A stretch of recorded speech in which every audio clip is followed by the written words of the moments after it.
ध्यान रखना, दो चीजें हम उस डाउट क्लास में डिस्कस करने वाले हैं। एक तो एचसीबी के 63 क्वेश्चंस तक जितने भी हो जाएंगे, ठीक है, और दूसरा दूसरा पेपर है ना, तो दो मटेरियल का अपन डिस्कशन वहां करने वाले हैं। इलेक्ट्रिक डायपोल में हमने कहाँ तक पढ़ लिया था? लास्ट क्वेश्चन क्या था मुझे बताओ, लास्ट क्वेश्चन क्या था? आर्क। ओके ठीक है, याद आ गया मुझे। हेडिंग लिखना, हेडिंग लिखना, टोटल मार्क्स कितने होने चाहिए? मेरे हिसाब से 200 प्लस होना चाहिए।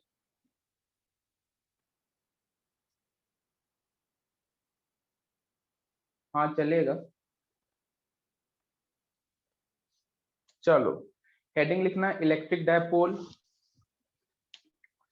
मतलब हेडिंग तो लिख चुके हो, स्टार मार्क देके पॉइंट लिखना, स्टार मार्क देके। Dipole is a system of, ये तुम्हें सीसेट पे इन्फॉर्म कर दिया जाएगा। Dipole is a system of two equal point charges,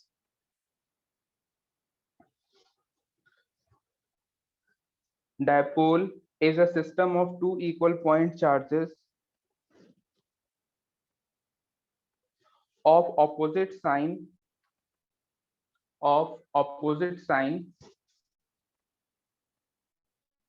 separated by some distance.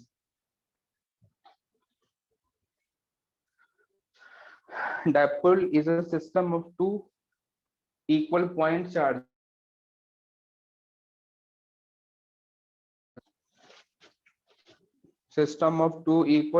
charges of opposite sign separated by some distance.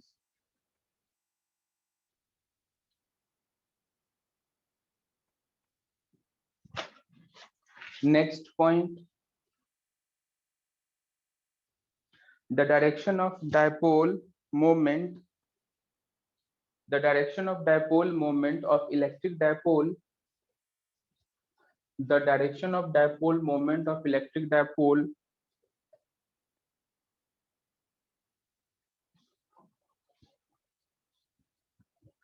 the direction of dipole moment of electric dipole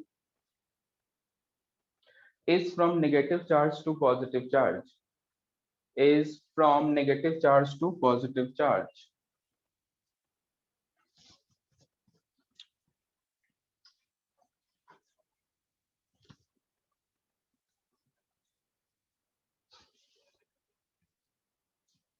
Is from negative charge to positive charge.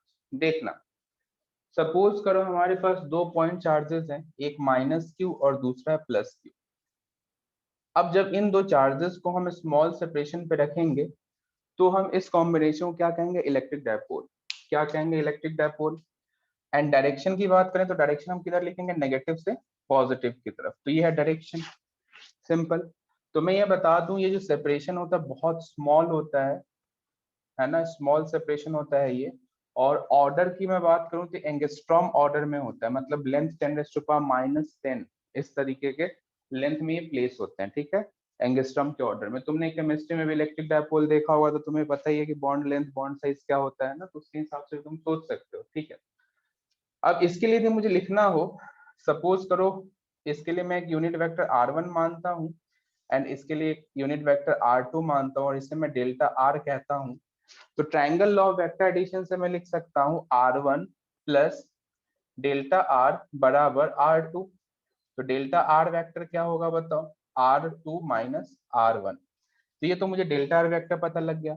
अब यदि मैं dipole moment की बात करूं तो positive charge into, जैसे हमने पहले लिखा था, है ना, चार्ज इनटू पोजीशन वेक्टर। तो ये सिंपल डायपोल मोमेंट हम लिख सकते हैं। अब इसी को और अच्छे से ओपन करके लिखना चाहो तो P equals to Q into R2 vector minus R1 vector, यही आएगा, R2 vector minus R1 vector, ठीक है। तो ये नोट करना एक बार। एंड सपोज मैंने कहा है if R2 minus R1 vector को हमने कहीं D मान लिया सपोज, तो मैं लिख सकता हूँ P equals to Q into D. हमेशा ध्यान रखना, डायपोल मोमेंट इलेक्ट्रिक डायपोल के लिए जब भी हम सॉल्व करें तो हम चार्ज कौन सा लिखेंगे? पॉजिटिव वाला, ठीक है।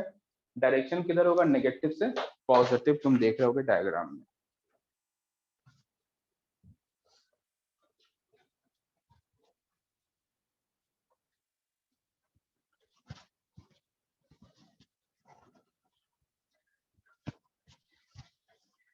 अभी रुक जाओ, एनसीईआरटी मत पढ़ो, मैं बता दूंगा, तुम टेंशन मत लो, बिल्कुल भी टेंशन नहीं लेना अपने को।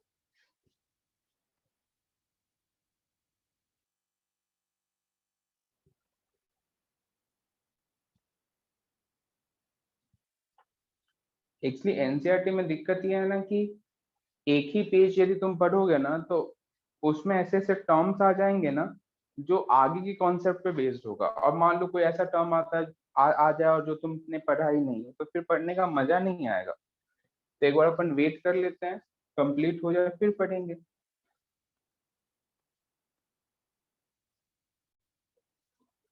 चलो आगे बढ़ें क्या।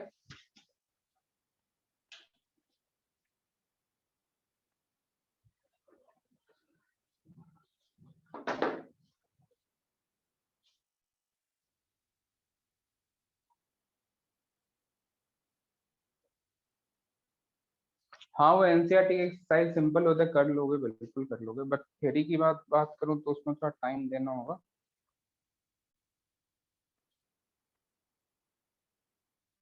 आगे बढ़ें क्या।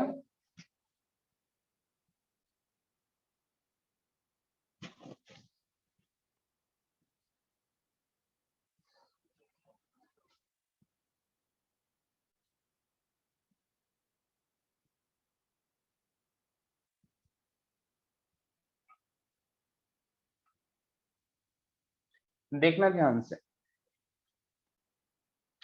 कुछ क्वेश्चन सॉल्व करते हैं।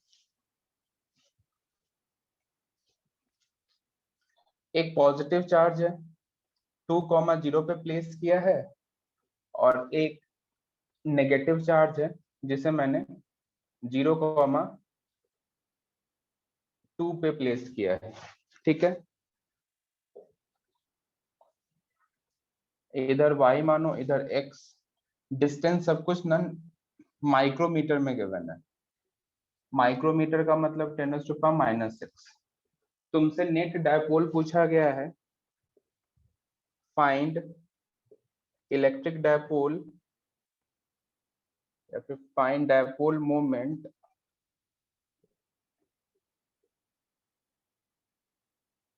Of electric dipole. करो तो सॉल्व।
चलो बढ़िया, क्या लिखोगे बताओ। पहली बात तो यहाँ से इधर एक लाइन ज्वाइन करो। अब यदि मैं तुम्हें इससे आर वेक्टर कहूँ तो ये आर वेक्टर तुम क्या लिखोगे, simple 2i cap minus 2j cap minus 2i cap minus, इधर आएगा तो इधर 2i cap minus 2j cap, ये लिखोगे क्या, देखो ध्यान से।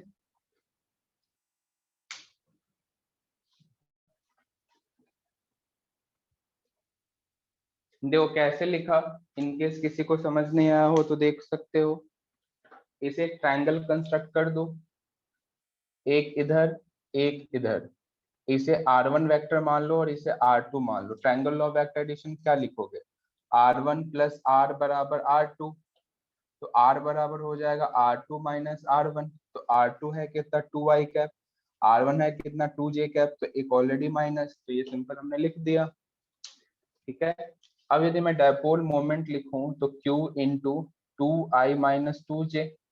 अब यहाँ पे नैनो माइक्रोमीटर है तो 10⁻⁻6 कूलाम मीटर यूनिट दे सकते हो, तो ये वेक्टर फॉर्म में।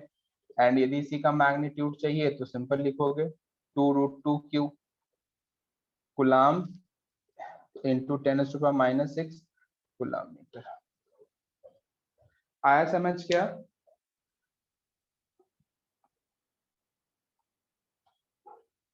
चलो आगे बढ़ेंगे।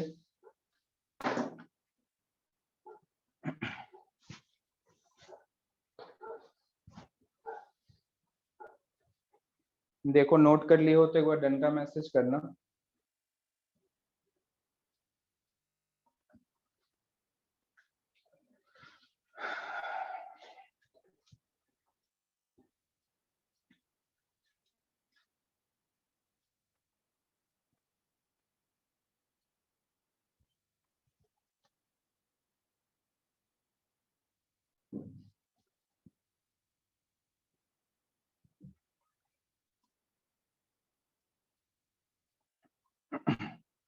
देखना ध्यान से। नेक्स्ट क्वेश्चन इस टाइप का क्वेश्चन है, इधर है चार्ज 2Q, इधर है -Q और इधर है -Q। तो इसके लिए तुम्हें डायपोल मोमेंट बताना है। Find net dipole moment of electric dipole.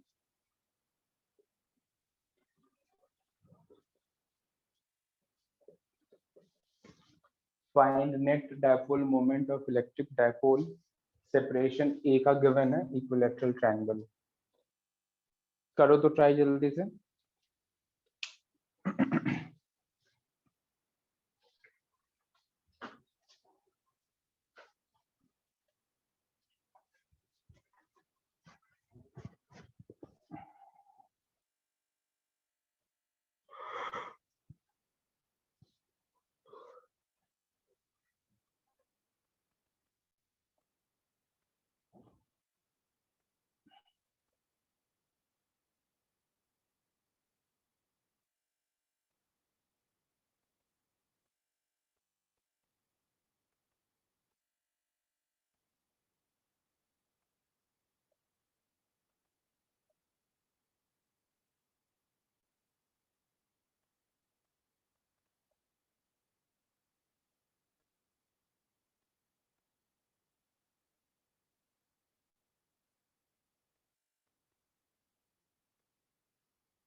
आया आंसर क्या?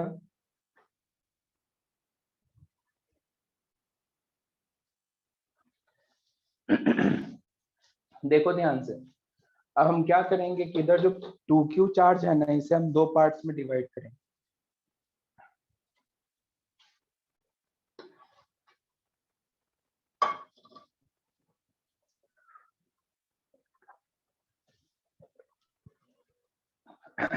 देखना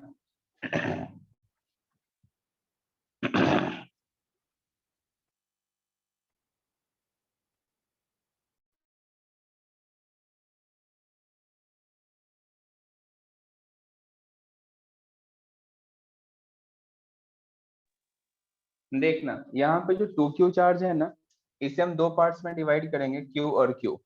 हम क्या करने वाले हैं कि इस Q को इसके साथ और इस Q को इसके साथ पेयर अप कर देंगे। इससे फायदा क्या होगा, तो तुम्हें ये एक इलेक्ट्रिक डायपोल दिख रहा होगा और इधर एक इलेक्ट्रिक डायपोल दिख रहा होगा, मतलब इस सिस्टम में टोटल दो इलेक्ट्रिक डायपोल है। तो हमें इन दोनों को सॉल्व करना है। कैसे करेंगे? तुम्हें पता है कि डायपोल के लिए जो डायरेक्शन हम लिखते हैं कि इधर नेगेटिव से पॉजिटिव की तरफ, तो एक इधर और एक इधर, ऐसे ही होगा। सोचो इसके लिए लिखोगे तो Q इंटू ए, और इसके लिए भी लिखोगे तो Q इंटू ए। एंगल कितना है 60, है ना। तो जो पी नेट आएगा वो कितना आएगा, under root of Q A का स्क्वायर, क्यू ए का square plus 2 times of Q A का स्क्वायर, और cos 60 कितना, हाफ। बस सॉल्व कर लो तो आंसर आ जाएगा √3 Q इंटू ए। आया समझ क्या।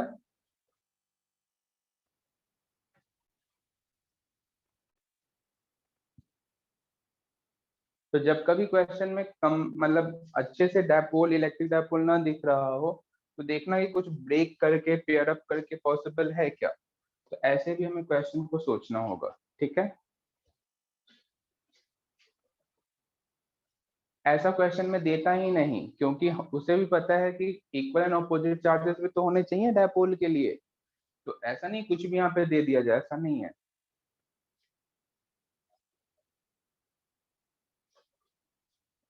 ठीक है।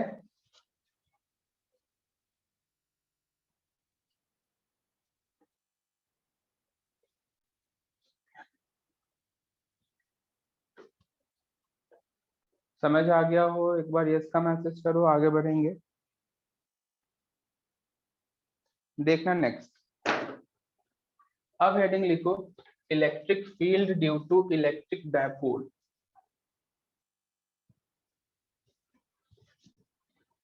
Electric field due to electric dipole.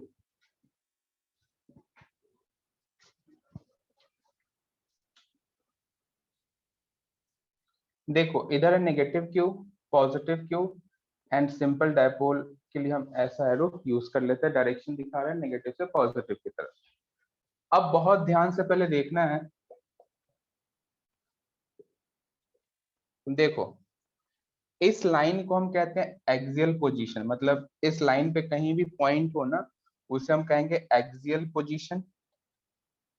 और इस लाइन पे कहीं भी पॉइंट हो उसे हम कहेंगे इक्वेटोरियल पोजीशन।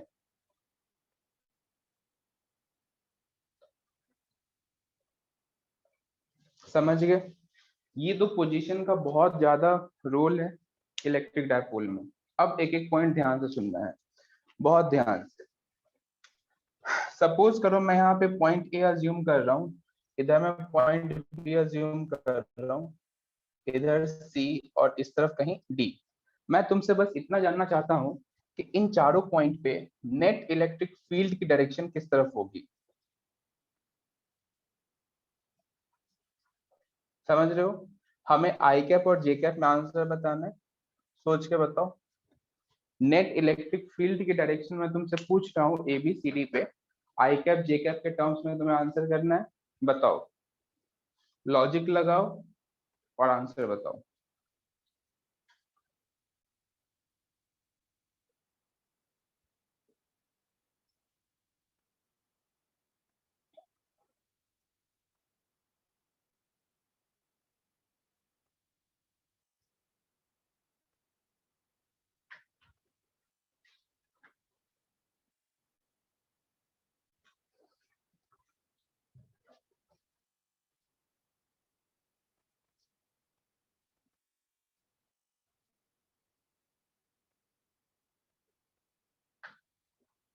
चलो, क्या ए और बी के लिए मैं प्लस आई लिख सकता हूँ क्या, बोलो। ए और बी के लिए, राइट। हाँ। सी और डी के लिए क्या माइनस आई कैप लिख सकता हूँ, ये बताओ। कंफर्म। तुमने सॉल्व कैसे किया, तुमने सिंपल डायपोल वगैरह तुम भूल गए, और सिंपल तुमने दो पॉजिटिव और नेगेटिव चार्ज, मतलब एक पॉइंट चार्ज अज्यूम करते हुए तुमने नेट इलेक्ट्रिक फील्ड सॉल्व किया, ऐसे ही तो किए थे।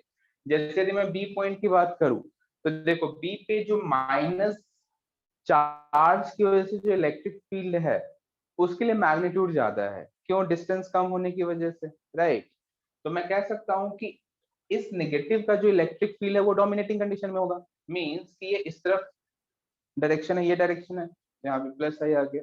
सिमिलरली इसमें हम देखें तो पॉजिटिव चार्ज की वजह से इस बार डोमिनेटिंग होगा, और ये रिपल्सिव यानी कि इस तरफ, है ना। इधर देखे सी और डी पे, तो ये अपनी तरफ खींचेगा, ये धक्का देगा, तो नेट इस तरफ। सिमिलरली ये अपनी तरफ खींचेगा और ये धक्का देगा और नेट इस तरफ। तो क्लियर कट दिख रहा है हमें कि कौन से पॉइंट पे यदि मतलब एक्सियल पोजीशन पे, इक्वेटोरियल पोजीशन पे यदि मैं पॉइंट लेता हूं, तो उस पॉइंट पे इलेक्ट्रिक फील्ड की डायरेक्शन किस तरफ होगी, राइट। अब मैं इससे रिलेटेड दो पॉइंट कंक्लूड करना चाहता हूं, बहुत ध्यान से सुनना है। First point, for axial position, सुनना ध्यान से, for axial position direction of net electric field, या फिर यूं कहूं कि direction of electric field due to dipole is along the direction of dipole. ध्यान से सुनना, for axial position direction of electric field is along the direction of dipole. क्या ये मैं सही बोल रहा हूं? क्यों? क्योंकि देखो डायपोल की तो डायरेक्शन इधर ही है और ये आई आई है ही, समझ में आता है। सेकेंड पॉइंट सुनना, फॉर इक्वेटोरियल पॉइंट्स, समझना, for equatorial points direction of electric field is just opposite to the direction of dipole.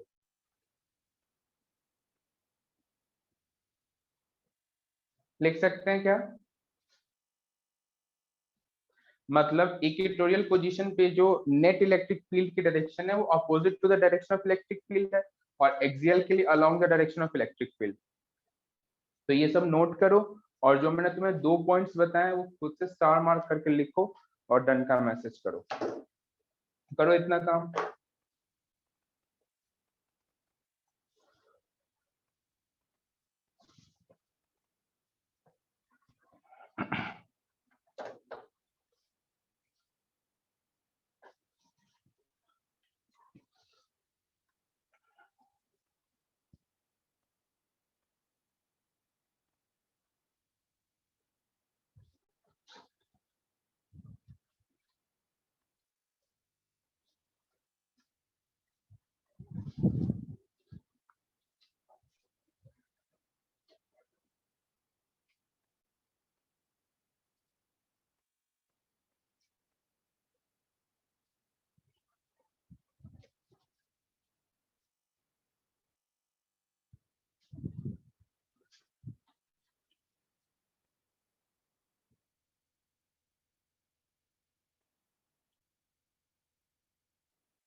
दोनों पॉइंट स्टार मार्क जरूर कर, स्टार मार्क देके लिख लेना। For axial point direction of net electric field is along the direction of dipole, and for equatorial position direction of electric field is opposite to the direction of dipole.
Note कर लियो, done का message करो।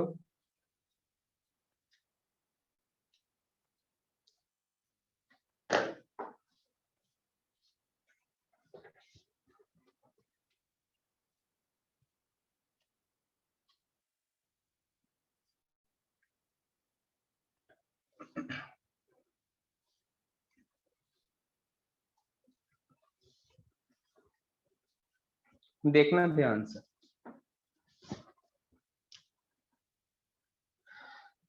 देखो कोई dipole है ये, जिसका में मैग्नीट्यूड P गिवन है, एंड इसके सेंटर से R डिस्टेंस पे कोई P पॉइंट है, और इस P पॉइंट मत मानो, कोई पॉइंट है A, और हम इस A पॉइंट पे इलेक्ट्रिक फील्ड लिखना चाहते हैं, है ना।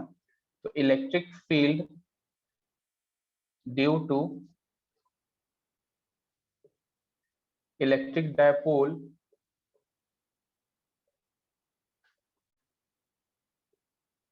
एट ए, क्या लिखोगे?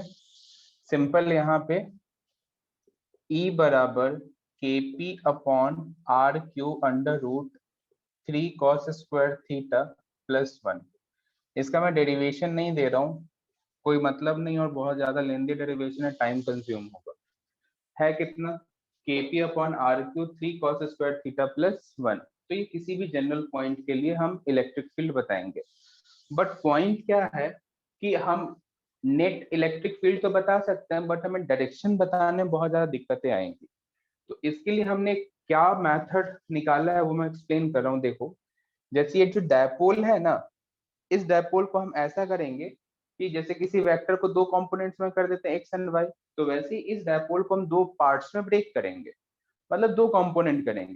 कंपोनेंट इस तरीके से करेंगे कि एक बार ये जो पॉइंट है किसी डायपोल के लिए एक्सियल पोजीशन हो जाए और किसी के लिए इक्वेटोरियल हो जाए। कैसे, ये मैं एक्सप्लेन करता हूँ। पहले मैं तुम्हें कुछ पॉइंट लिख देता हूँ। सपोज मानो मैं तुमसे कहता हूँ कि एट एक्सियल पोजीशन की मैं बात कर रहा हूँ, एट एक्सियल पोजीशन की मैं बात करना चाह रहा हूँ, तो एक्सियल पोजीशन के लिए मैं थीटा जीरो ले सकता हूँ क्या? कैसे? देखो, ये मेरे पास एक डायपोल है और मैं कहीं पे ए पॉइंट यहाँ पे अज्यूम करा हुआ हूँ, और इसके सेंटर से ये जो डिस्टेंस है ये है आर के बराबर। तो ठीक है, समझ में आता है कॉस थीटा किसके बराबर है? जीरो के। तो जब तुम थीटा जीरो लोगे तो ई ए क्या हो जाएगा? देखो, के पी अपॉन आर क्यू और अंडर रूट 4। तो यहां से मैं लिख सकता हूँ 2 kp/r क्यू। ये मैं लिख सकता हूँ electric field eight axial position पे। सोचना, इसी के मैं next part at equatorial position की बात कर रहा हूँ। इक्वेटोरियल पोजीशन की मैं बात कर रहा हूँ, ध्यान से देखना। तो इक्वेटोरियल पोजीशन का मतलब ये हमारे पास डायपोल है और इसके परपेंडिकुलर किसी पॉइंट पे हम निकालना चाहते हैं। तो सोच के देखो, क्या इसके लिए थीटा 90 के बराबर है? बिल्कुल बराबर है। अब हम इसमें 90 रखें तो ई कितना आएगा? KP upon R Q. ये आएगा क्या? देखो, केपी अपॉन आर क्यू। तो इस तरीके से हमने एक्सियल और इक्वेटोरियल पोजीशन के लिए इलेक्ट्रिक फील्ड का मैग्नीट्यूड सॉल्व कर लिया। इससे जस्ट पहले हमने डायरेक्शन सॉल्व किया है। अब मैं इन दोनों को प्लेस करके किसी भी जनरल पॉइंट पे इलेक्ट्रिक फील्ड के कैसे सॉल्व करते हैं मैं बताऊंगा, पहले ये नोट करो।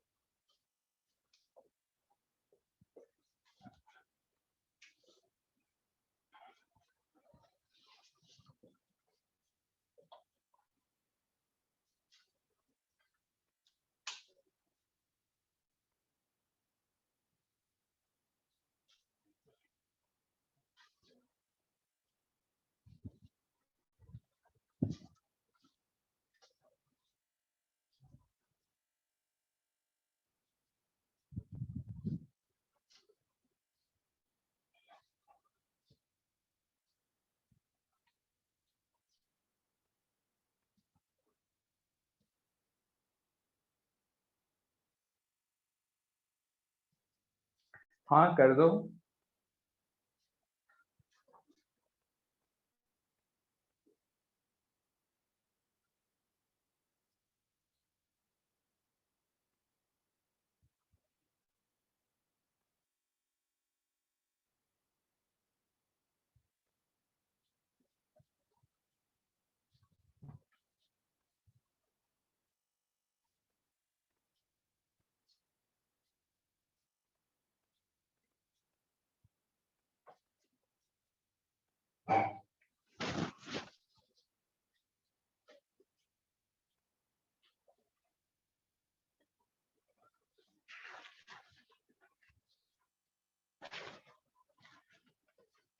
इंदौर में वैक्सीन अवेलेबल है कहाँ?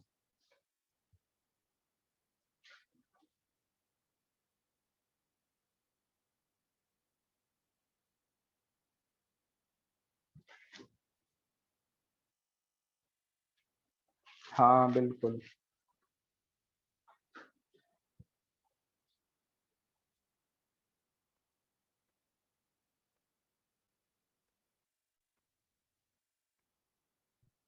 लेकिन वो 45 प्लस वालों के लिए होगा, 18 प्लस वालों के लिए नहीं है।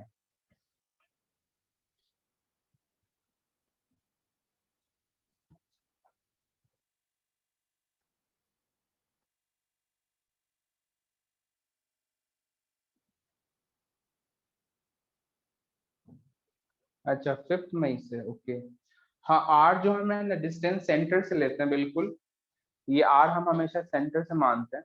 देखो सेंटर से ना भी मानो तो कोई फर्क तो नहीं पड़ेगा, क्यों? क्योंकि डायपोल के बीच मतलब दोनों चार्जेस के बीच जो डिस्टेंस है वो तो एंगस्ट्रॉम ऑर्डर में है। बट ठीक है, अपन लार्ज साइज देते हैं इसलिए सेंटर से लिखना ज्यादा सही रहता है।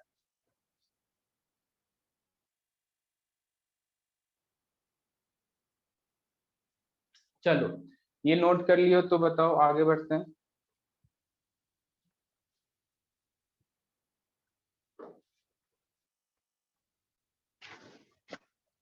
चलो देखते हैं अब।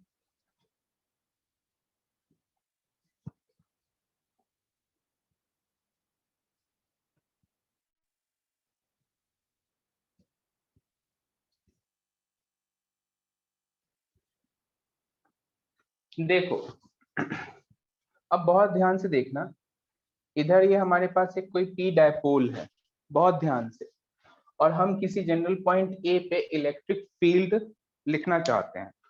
तो देखो एक तो तुम्हें मेथड पता ही है, KP/RQ √3 cos square theta plus 1, right. हम कोई और मेथड देखना चाहते हैं। देखो इसके सेंटर को हमने ज्वाइन किया, और डिस्टेंस है मानो आर के बराबर, एंगल है थीटा। बहुत ध्यान से देखना है सभी को, बहुत ध्यान से। क्या मैं इस डायपोल को दो पार्ट्स में ब्रेक कर सकता हूँ क्या, एक इधर और एक इधर? सोचो। और यदि मैं इसे P कहता हूं, तो क्या ये component P cos theta and इसे मैं P sin थीटा कह सकता हूं? पहले ये बताओ। मैंने एक वेक्टर को दो पार्ट्स में डिवाइड किया है, और एक को मैंने cos के कंपोनेंट के साथ लिखा और एक को sin के साथ लिखा। सही है, कोई दिक्कत नहीं। अब मैं तुमसे एक पॉइंट पूछूंगा, दो पॉइंट, सॉरी। पहली बात, तो P cos थीटा के लिए ए पॉइंट एक्सियल है इक्वेटोरियल है? एक्सियल है, बिल्कुल। क्या मुझे P cos थीटा की वजह से ए पे मैं मैग्नीट्यूड और डायरेक्शन दोनों बता सकता हूं? क्या मैं P cos थीटा की वजह से ए पॉइंट पे मैग्नीट्यूड एंड डायरेक्शन दोनों बता सकता हूं? And same P sin theta के लिए भी बता सकता हूं? बताते हैं एक बार, देखो। देखो पहली बात, direction along the direction of dipole, तो मैं एरो तो ऐसे ही दूंगा। ठीक है, मैग्नीट्यूड क्या लिखेंगे? तो KP cos theta, 2 KP cos theta divide by R Q. अब वहां पे सिंपल P था, बट यहाँ पे तो P cos थीटा है ना, तो मैं P की जगह P cos थीटा लेनी होगी, ठीक है। P sin थीटा को देखो, opposite to the direction of dipole, और मैग्नीट्यूड क्या लिखोगे? तो KP sin theta divide by R Q. पहले बताओ ये समझ में आया क्या तुम्हें?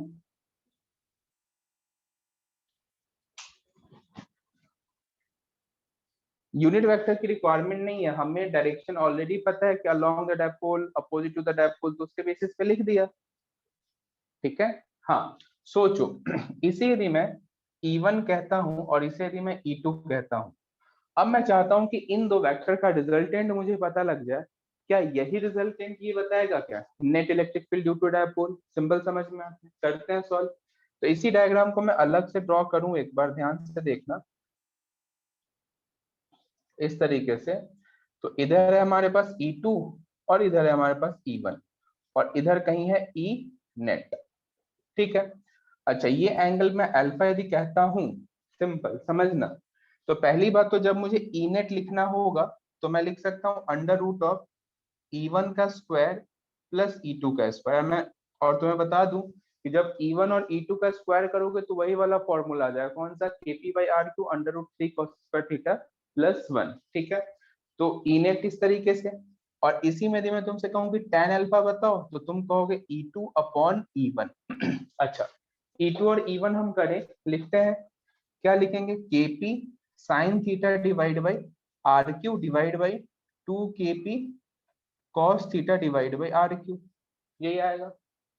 देखो केपी से केपी कैंसिल, आर क्यू से आर क्यू कैंसिल, एंड ये इधर से सॉल्व होके आ रहा है tan theta divide by 2, tan theta divide by 2, ठीक है। अब यदि मैं इस तरफ लिखता हूं, देखो ध्यान से, तो tan अल्फा क्या आ गया, tan थीटा डिवाइड बाई 2, तो अल्फा को मैं लिख सकता हूं tan inverse tan theta by 2। तो ये जो एंगल हम लिख रहे हैं, ये किसके रेस्पेक्ट में लिख रहे हैं, विद इवन।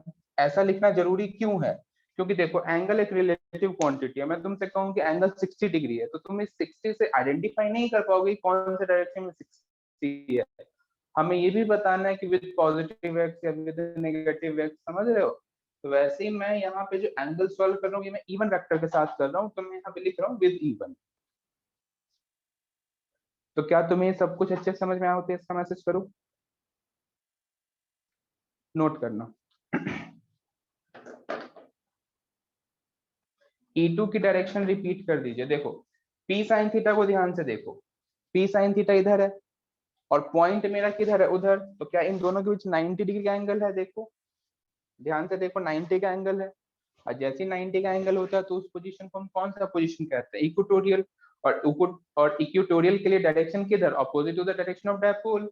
डायपोल इस तरफ है तो हम डायरेक्शन इस तरफ देंगे।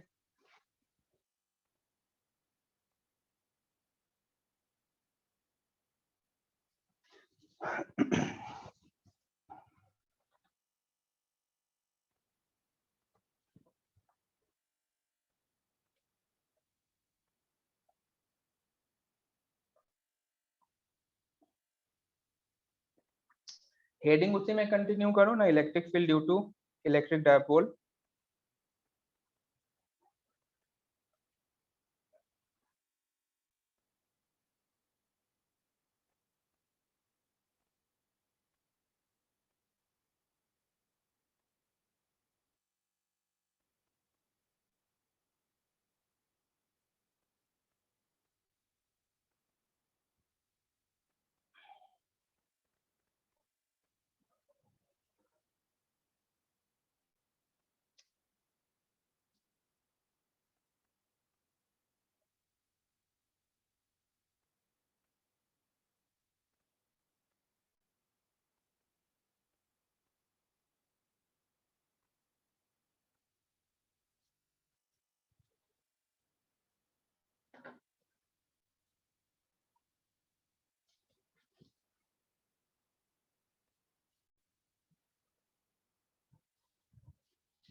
नोट कर लियो तो एक बार डन का मैसेज करना।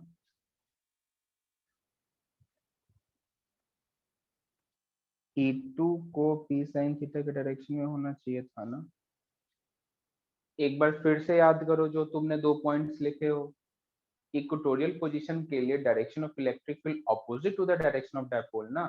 तो P sin थीटा के लिए पॉइंट इक्वेटोरियल है, तो अपोजिट तो होगा ना डायरेक्शन। यार अब इस टाइप में कंफ्यूज मत हो। एक बार मैं फिर रिपीट कर रहा हूँ, डायरेक्शन वगैरह सब देख लो, है ना, क्योंकि ये सब काफी इंपॉर्टेंट है और इसी टाइप से क्वेश्चन भी फ्रेम होते हैं मेनली। तो डायरेक्शन वगैरह में कंफ्यूज हो गए, फिर क्वेश्चन सॉल्व करने में दिक्कतें आएंगी।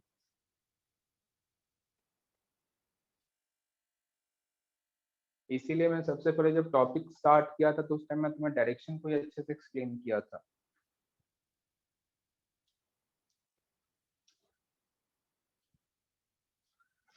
बढ़े आगे क्या।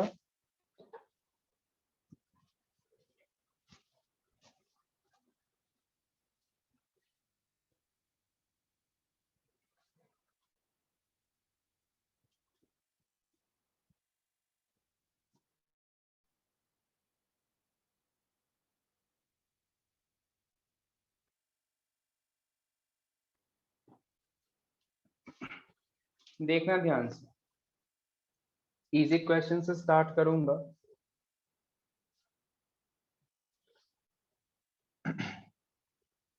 इजी क्वेश्चन, ठीक है।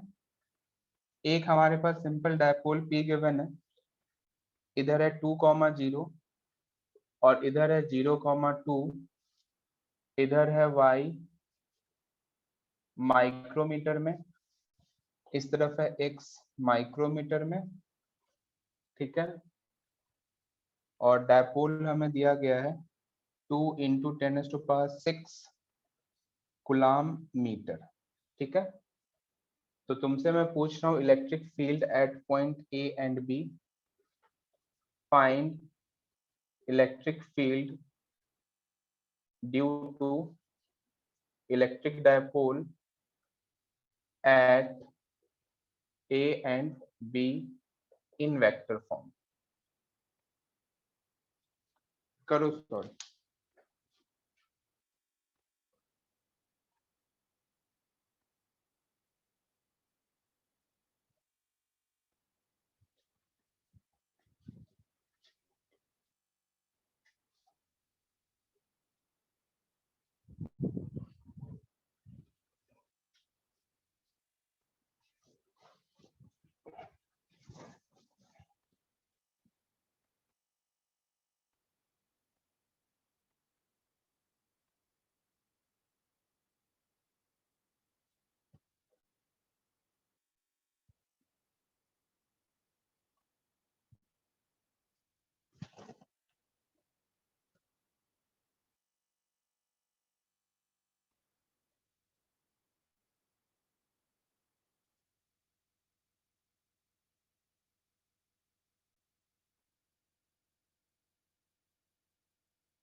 बढ़िया, चलो देखते हैं। पहले मुझे डायरेक्शन बताओ, ए पॉइंट इक्वेटोरियल है या एक्सियल है, किस तरफ है? मैसेज करो। ए पॉइंट बिल्कुल सही, इक्वेटोरियल है।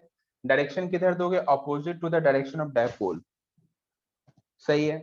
बी पॉइंट एक्सियल है, मतलब डायरेक्शन इस तरफ हो। आई थिंक डायरेक्शन में किसी को डाउट नहीं होना चाहिए, ठीक है। अब इसके लिए तो मुझे मैग्नीट्यूड लिखना होगा, तो KP by R Q, and इसके लिए लिखना होगा तो 2 times of KP by R Q. कहीं कोई दिक्कत नहीं, करते हैं सॉल्व। यदि मुझे इलेक्ट्रिक फील्ड एट ए लिखना हो तो मैं सिंपल लिखूंगा 9 × 10⁻⁹। पी कितना है? तो पी है 2 × 10⁻⁻⁶, ठीक है। आर क्यू कितना होगा, तो देखो आर क्यू के लिए डिस्टेंस ये, तो इधर 8 है ना, और यहाँ पे मैं माइनस आई कैप लगा दूंगा। और ध्यान रखना माइक्रोमीटर में है ये आंसर, तो यहाँ पे तुम्हें क्या करना होगा, 10⁻⁻6 पे पावर 3, ठीक है। बाकी तुम सॉल्व कर लोगे, मैं सिंपली लिख दे रहा हूँ 2 टाइम्स ऑफ ये जो ई आया है ना उसका मैग्नीट्यूड और आई कैप। बोलो यही आंसर आएगा क्या, मैं सॉल्व नहीं कर रहा हूँ, तुम देख लेना। 10⁻⁻6 का क्यूब क्यों आया समझना, माइक्रोमीटर में यहाँ गिवन है, तो माइक्रो मतलब 10⁻⁻6 आर क्यू होता है, इसलिए यहाँ पे पावर 3।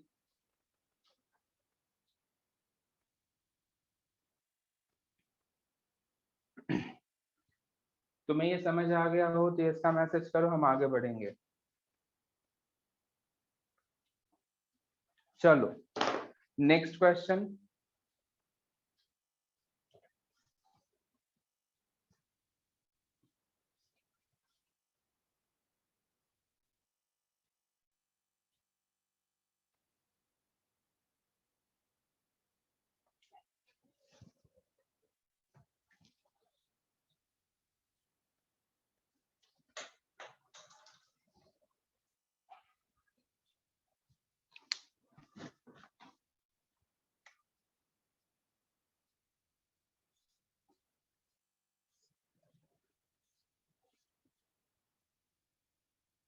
दो डायपोल इस तरीके से प्लेस किए गए हैं, स्क्वायर है ये स्ट्रक्चर, एंड इसके सेंटर पे तुमसे मैं इलेक्ट्रिक फील्ड पूछ रहा हूँ नेट।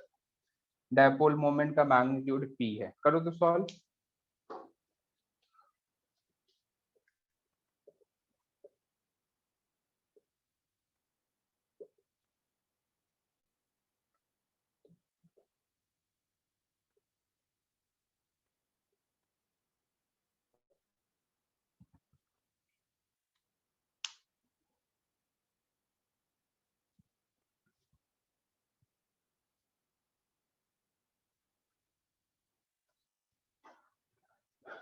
मिस्टेक मत होने देना, दिमाग लगाना प्रॉपर तरीके से।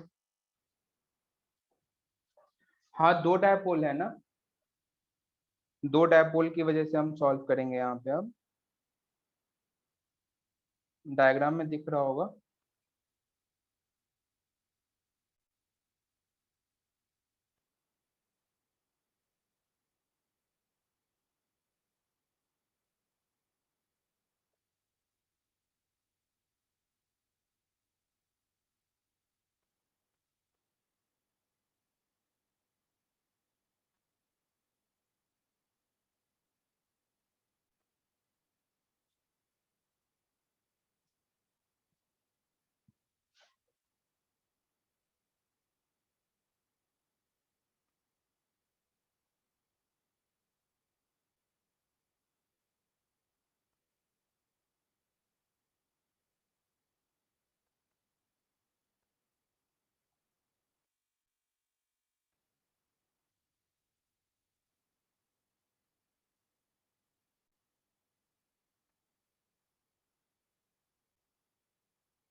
बिल्कुल।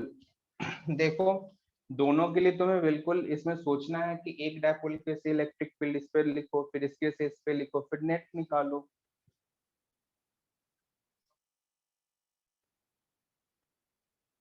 जीरो। अच्छा देखते हैं। देखो एक बार ध्यान से देखना,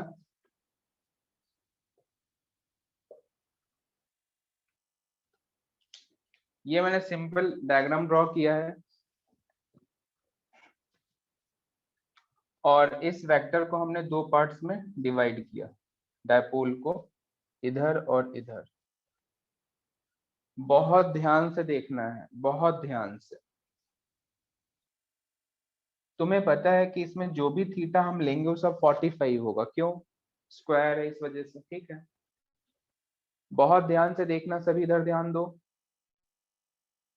ये जो डायपोल है इसकी वजह से क्या मैं इलेक्ट्रिक फील्ड इधर लिखूं ऐसे?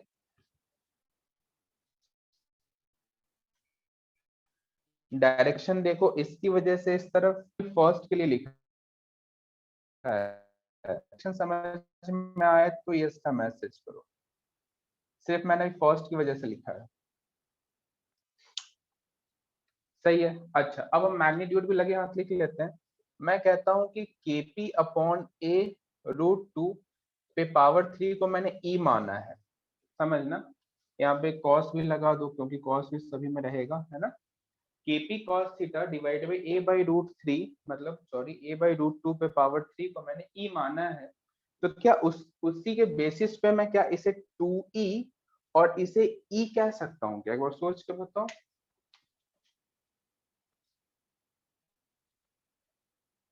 कंफर्म ना? क्योंकि एक्सियल के लिए इलेक्ट्रिक फील्ड डबल होती है इक्वेटोरियल के कंपैरिजन में, देखा है तुमने। यदि मैं पी सेम लू तो, ठीक है। तो आई थिंक इसमें कहीं कोई डाउट नहीं है।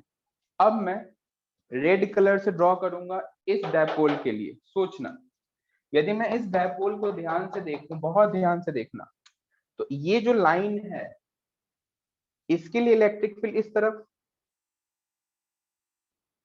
सही है ना। और ये एक्सियल पोजीशन है, तो मैं बेहिचक यहाँ पे 2e लिख सकता हूँ।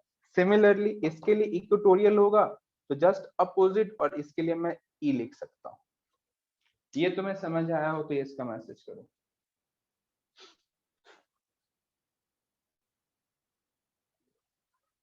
चलो बढ़िया। अब जैसे ही तुम्हें समझ में आया, अब देखो इधर हम पॉइंट देखें तो इधर 2e इधर e, तो नेट e इस तरफ है। इधर 2e इधर e, तो नेट e इस तरफ है। और इन दोनों के बीच एंगल है 90। तो क्या मैं रिजल्टेंट √2e लिख सकता हूँ क्या? बिल्कुल। और जो हमने e माना है उसे हम रिप्लेस करेंगे, क्या रिप्लेस करेंगे? तो Kp cos theta divide by a cube, और इधर आ जाएगा 2√2। सही है। अब सोचना ध्यान से, तो cos थीटा से ये √2 कैंसिल क्योंकि cos 45 1/√2, ठीक है। तो आंसर जो मुझे दिख रहा है 2√2 Kp अपॉन a क्यूब।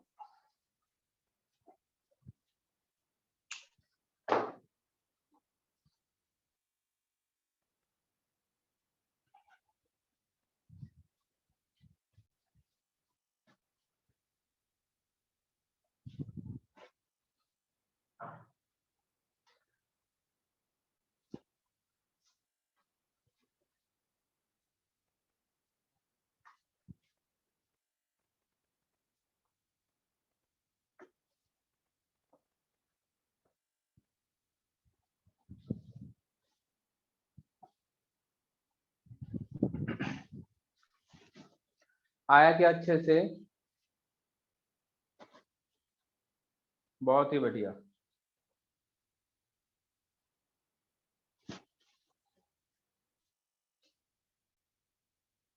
तो बिगनर बॉक्स में इसी पे बेस एक क्वेश्चन है जिसमें इन दोनों पे भी रखा हुआ है, मतलब टोटल 4 डायपोल रखे हैं कॉर्नर्स पे। तो ये क्वेश्चन तुम करोगे, होमवर्क आज मैं दूंगा, ठीक है। तो आई थिंक कैसे सॉल्व करना है, कैसे डील करना है समझ में आ गया। एक की वजह से कंपोनेंट लिख लो, फिर इसकी वजह से लिखो, फिर इसकी वजह से, फिर इसकी वजह से, जितने भी गिवन होगा लिख लेंगे। और सबसे बेस्ट कि कुछ पार्ट को हम मान ले, जैसे हमने यहाँ पे इसे ई मान लिया है, वैसे ही मान लोगे तो डेफिनेटली कैलकुलेशन बहुत आसान हो जाता है। सभी को ये क्वेश्चन अच्छे से समझ में आया हो तो यस का मैसेज करो।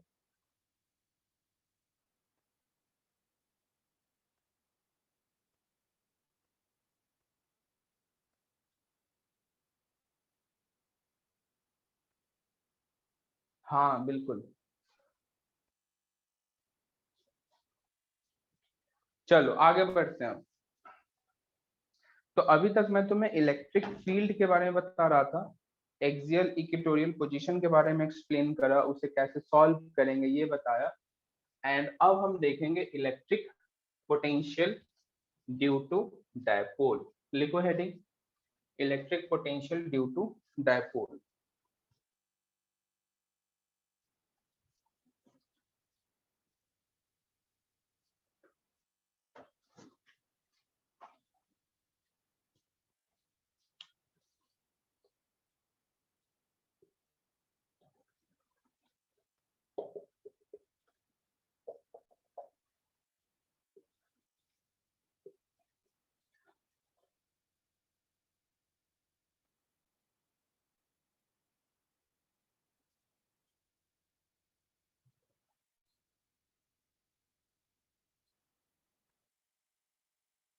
चलो सोच के बताओ।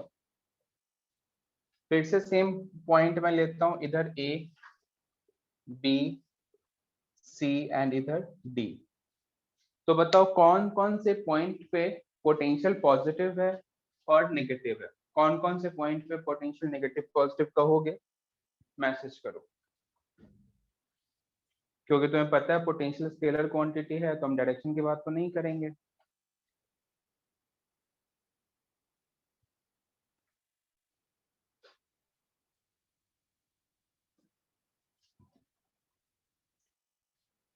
सोचो, दिमाग लगाओ और मुझे पोटेंशियल कौन से पॉइंट पे पॉजिटिव होगा, कौन से पे नेगेटिव होगा, ये तुम्हें आंसर करना है।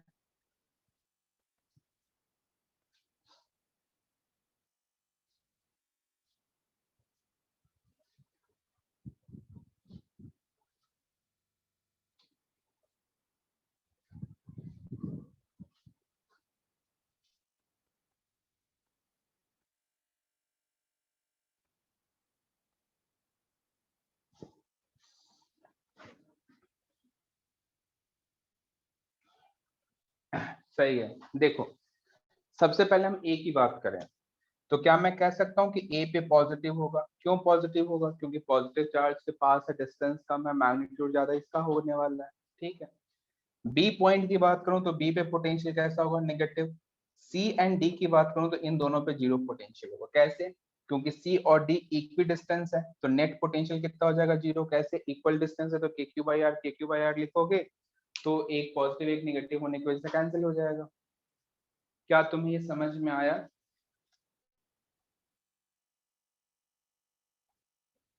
बोलो। ए पे पॉजिटिव क्यों हुआ, बी पे नेगेटिव क्यों, सी पे जीरो, डी पे जीरो का रीजन। चलो बढ़िया। तो ये तो सिंपल आसान है स्केलर। नो सर, क्या नहीं समझ में आया ईशान?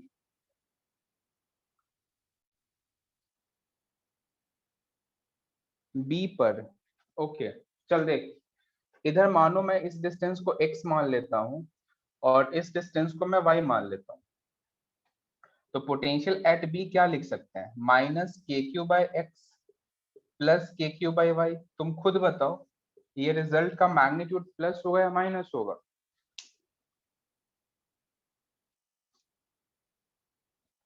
आया समझ? डाउट तो नहीं ना किसी को? हाँ। अब जैसे नोट करना है नोट कर लो।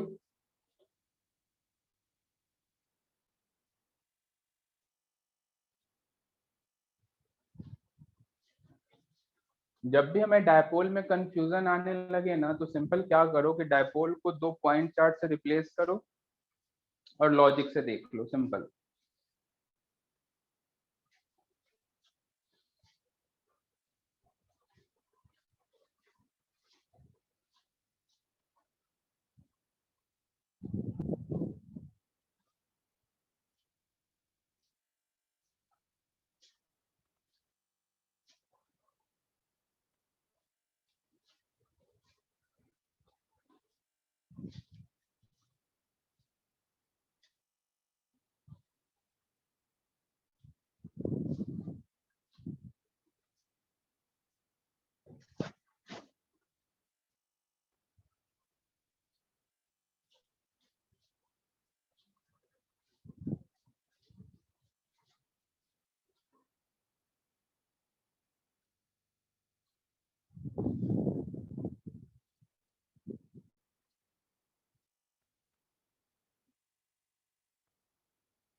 नोट कर लेना, डन का मैसेज करना। चलो आगे देखेंगे। अब हम इसके फॉर्मूले को देखते हैं।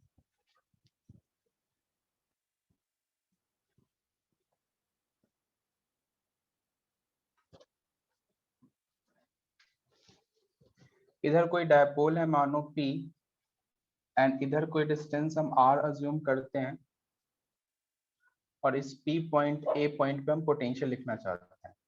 एंगल है थीटा, तो सिंपल लिखोगे पोटेंशियल एट A, तो VA equals to KP cos theta divide by R square, KP cos theta divide by R square.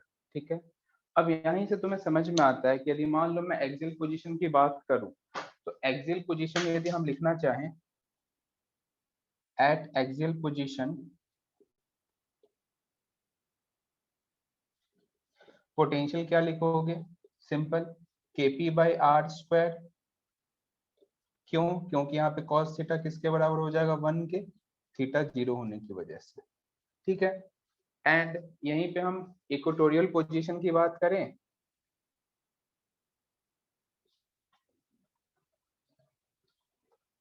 तो इक्वेटोरियल पोजीशन पे B हम क्या लिखेंगे, 0। क्यों लिखेंगे? क्योंकि cos थीटा 0 हो जाएगा बिकॉज ऑफ थीटा 90। नोट करना।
नोट कर लिए क्या?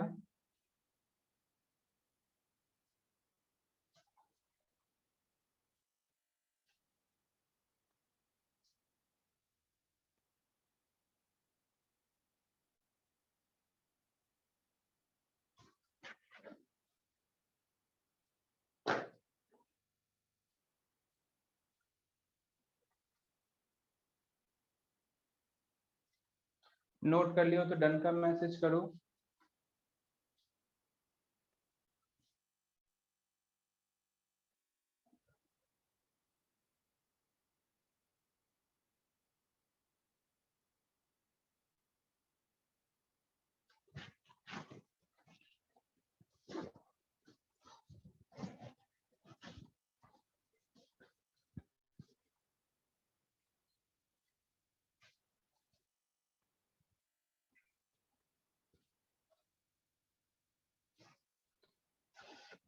देखना, एक क्वेश्चन है सिंपल, मैं फ्रेम कर रहा हूँ। ये सिंपल एक डायपोल है, ठीक है, और ये एंगल हमें दिया गया है 30 डिग्री, 30 डिग्री, और इधर से ये एंगल है हमारे पास 30 डिग्री। कोई एक पॉइंट चार्ज है Q, जिसे ना मैं A से B तक लेके आ रहा हूँ, A से B तक लेके आ रहा हूँ। एक डायपोल है जिसे मैंने इस तरीके से प्लेस करा है, एंगल 30 30 दिख रहा है तुम्हें। तुमसे पूछा गया find work done by external force, find work done by external force to take point charge from A to B slowly.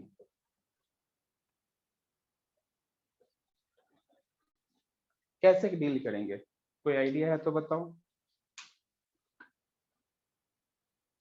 जल्दबाजी में आंसर नहीं देना है।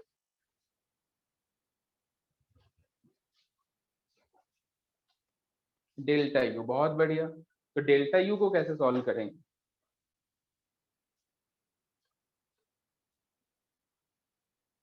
क्यू इंटू डेल्टा वी, बहुत ही बढ़िया। करो सॉल्व, सही जा रहे हो, करो ट्राई, सही आंसर आएगा।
पहले मुझे बताओ, ए पे पोटेंशियल पॉजिटिव है नेगेटिव है? ए पे पोटेंशियल पॉजिटिव या नेगेटिव? पॉजिटिव। दिमाग लगाओ, ए पे पॉजिटिव या नेगेटिव? मैंने तुम्हें बार बार बोला है कि जब भी कभी कंफ्यूजन हो तो डायपोल को एक सिंगल मतलब 2 पॉइंट चार्ज से रिप्लेस करो और डील करो। नेगेटिव, बिल्कुल सही।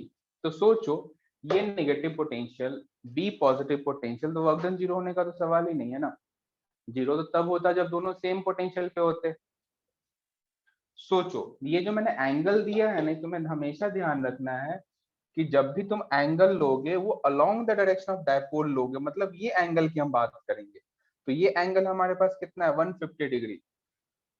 दिख रहा है तुम्हें? हाँ, ये एंगल कितना है, 150 डिग्री। तो यदि मैं तुमसे कहूं कि पोटेंशियल ए पे बताओ, तो तुम्हारा आंसर होना चाहिए KP cos 150 degree divide by, ये डिस्टेंस आर ले लो, है ना, आर स्क्वायर, यही लिखोगे। और कॉस 150 क्या लिखोगे, बताओ? कॉस 150 क्या लिखोगे? Simple, √3 KP by R square with minus sign, यही लिखेंगे क्या? हाँ ना, बताओ। V A equals to √3 KP upon R square, potential at A, क्या ये लिखेंगे?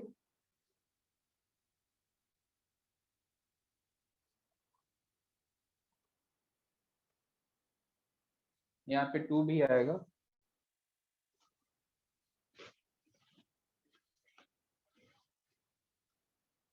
कंपोनेंट से क्यों नहीं कर सकते, करो ना, कोई दिक्कत नहीं है, तो भी उतना ही आएगा। अब यदि तुम इसके कंपोनेंट्स करते हो सपोज, तो इधर देखो, एक कंपोनेंट तुम कैसे लोगे, ध्यान से देखना। एक कंपोनेंट तुम इस तरीके से लोगे, एक ऐसे लोगे। तो इसके लिए तो इक्वेटोरियल पोजीशन है, तो इसके से तो पोटेंशियल आएगा ही नहीं, जो आएगा सो इसकी वजह से आएगा, समझे? और इसकी वजह से आएगा, और इसका कंपोनेंट कितना होगा, पी, पी, देखो ध्यान से, sin 30, कुछ गलत लिख रहा हूँ क्या मैं? ये एंगल 30 है, तो ये 30 थोड़ी ना, पहले इधर देखो, ये 30 है तो ये भी 30 होगा, तो इससे मैं लिखूंगा p cos 30, और p cos 30 वैसे तो इतना ही आएगा और निगेटिव होगा, क्यों? क्योंकि पीछे है। समझ पा रहे हो क्या तुम? है ना? देखो ये जो डायपोल है इसके लिए पोजीशन है इक्वेटोरियल, और इक्वेटोरियल की वजह से जीरो पोटेंशियल होता है, एंड इसकी वजह से पोटेंशियल हम ये लिख सकते हैं, और हमें पता है कि एक्सियल पोजीशन के पीछे है, यानी कि नेगेटिव तो होगा, लॉजिक से भी देख सकते हो। चलो बी पॉइंट पे यदि मैं तुमसे पोटेंशियल पूछूं तो तुम लिखोगे KP cos 30 divide by R square, और इसे हम यदि सॉल्व करें तो √3 केपी अपॉन 2 आर स्क्वायर, यही आएगा क्या? ध्यान से देखो, अब हमें पता है कि work done by external equals to change in potential energy, और इसी को मैं चाहूं तो Q इंटू डेल्टा V से लिख सकता हूं, और Q डेल्टा V यदि तुम देखो तो ये प्लस हो जाएगा, तो जो मेरा आंसर मुझे दिख रहा है √3 केपी अपॉन आर स्क्वायर मुझे आंसर दिख रहा है। क्या तुम्हें भी यही दिख रहा है क्या?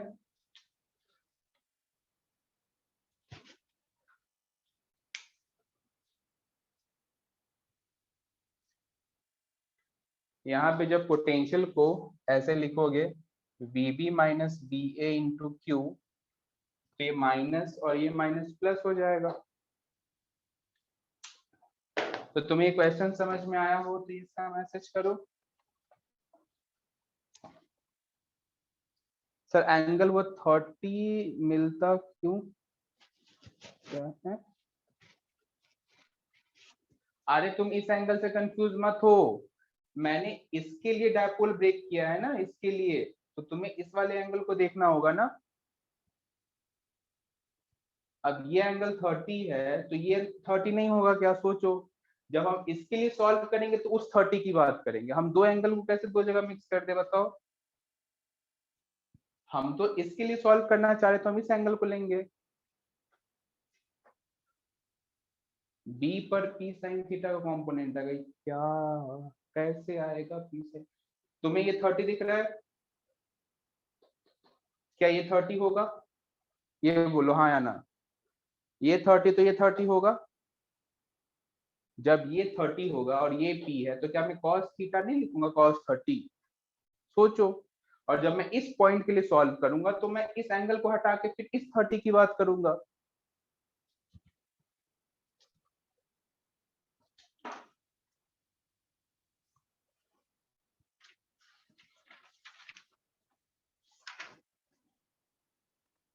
हाँ इसीलिए 150 मैंने लिखा है कि जो 150 हमेशा डायपोल की तरफ से जो हम एंगल लेते हैं 150 वही हम लेंगे। चलो क्वेश्चन तो मैं होमवर्क दे रहा हूँ, beginner box 6, question number first.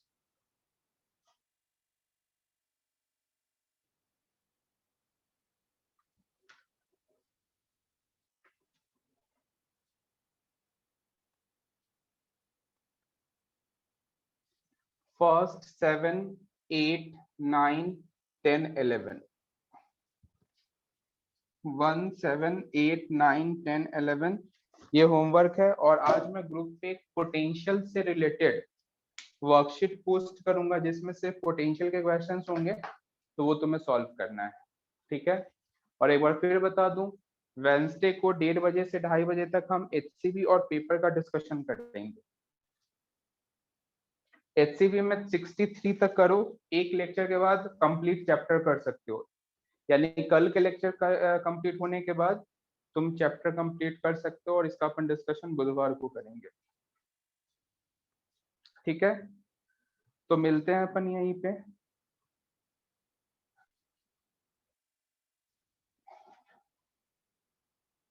वीवी में cos 30 कैसे यार? फॉर्मूला देखो ना, KP cos theta upon R square लिखा है ना, तो हमें दिख रहा है ये डायरेक्ट एंगल 30।